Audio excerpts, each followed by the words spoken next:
স্বাগত করছি। হ্যাঁ,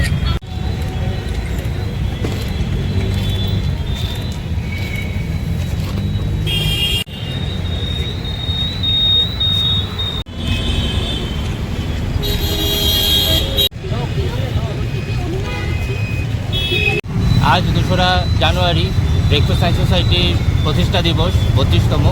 আমরা ব্রেকথ্রু সায়েন্স সোসাইটির পক্ষ থেকে সমস্ত দেশব্যাপী বিভিন্ন ধরনের বিজ্ঞানের কর্মসূচি নিয়েছি।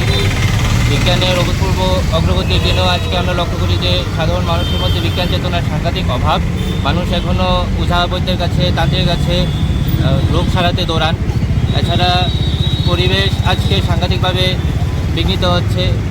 আমরা দেখছি যে উত্তরাখণ্ড, আন্দামান নিকোবর সহ আজকে দেশের সর্বাধিক প্রাচীন পর্বতশ্রেণী আরাবল্লীকে ধ্বংসের মুখে ঠেলে দেওয়া হচ্ছে।